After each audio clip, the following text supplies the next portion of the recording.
I grew up barefoot in a dusty village, where dreams felt bigger than the sky but harder to reach than the stars. Every night, I whispered the same prayer: one day, I'll make it to America. One day, I'll change everything. And one day, I did. But before that dream could become real, life showed me how cruel it could be. They buried my parents on a Tuesday. By Wednesday, I was someone else. Not a daughter. Not a child. Just a burden. People said, "Stay strong," as if I had a choice. When the last shovel of dirt hit their graves, I waited for someone to grab my hand. No one did. Instead, I was passed around like a hand-me-down. Every house had a new set of rules. Be quiet. Work hard. Don't expect love. I was 8 years old. Old enough to feel heartbreak. Young enough to still believe in love. I quickly learned that my presence was too loud and my absence meant peace. They didn't treat me like family.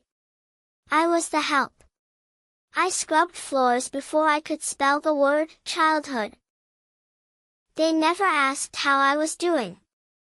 But if a spoon went missing, a phone charger, money, the fingers always pointed to me. I didn't steal. I didn't lie. But that didn't matter. They called me names that still echo inside me. A thief. A liar. A mistake. Eventually, I started to wonder if they were right. At night, I cried into a pillow so thin, it couldn't muffle my pain. But I cried anyway. Quietly. Because even my pain had to be silent. I didn't pray for toys. Or clothes. Or food. I prayed to be wanted. Just once, I wanted someone to say, "I see you. I believe you.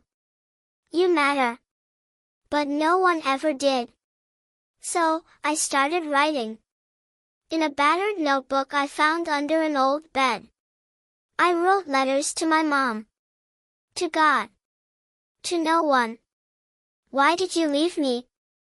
Why does no one want me? Why do they hate me when all I want is to be loved? Those pages soaked up my tears and became my only escape.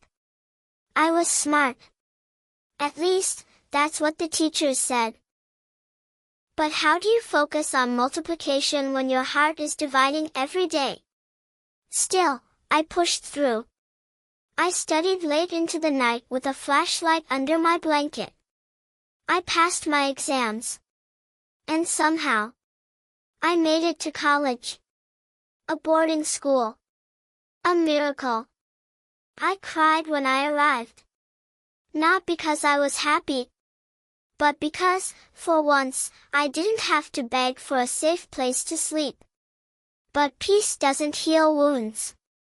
It only gives them space to breathe. In that silence, my trauma screamed louder than ever. I didn't know how to dream anymore.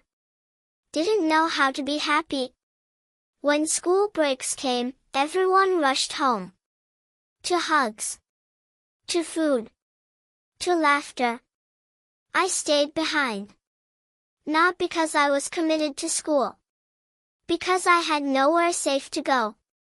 I still tried to impress them. Back when I thought maybe they would see me. I cleaned extra. I smiled more. I became smaller. But nothing changed. They still sighed when I entered a room. They still told guests, "She's just a girl we're helping." I could have cured cancer, and they wouldn't have said, "I'm proud of you." And the saddest part? I still wanted them to. Then one day, something changed, quietly. A teacher stopped me after class. He said, "You write like someone who's lived 1,000 years." No one had ever said something kind to me without wanting something in return. That night, I opened my notebook again. And for the first time, I didn't write to God. I wrote to myself. You survived another day. That's enough for now. I wasn't healed. I was still hurting. But maybe, the problem wasn't me. Maybe their love was broken. Maybe I didn't have to keep begging for it. I started standing tall. Even if I had to stand alone. And then, the day came. The dream I carried since I was a little barefoot girl finally came true. I graduated. I got my visa. And I left. I arrived in America with a heart full of hope and a suitcase full of pressure. I thought it would be different here. I thought the pain would stay behind. I moved in with relatives, people I thought might love me. But the silence followed me. They gave me a place to sleep. But not a place to belong. I wasn't yelled at. But I also wasn't embraced. They spoke around me, not to me. They left me out of celebrations. They expected me to clean without being asked. I was still the help. Still invisible. Still aching for connection. I worked hard. I kept my head down. I kept hoping. I'm still here. Still surviving. Still waiting for someone to ask how I'm doing, and mean it. I still write in my notebook. I still whisper to the little girl inside me. We're not done yet. Because even in silence, I believe. Even in mistreatment, I hope. This is not the end of my story. And if you're listening to this, if any part of this feels like your story, let me say what no one ever said to me. I see you. I believe you. You matter. You are not what they called you. You are not how they treated you. You are not your silence.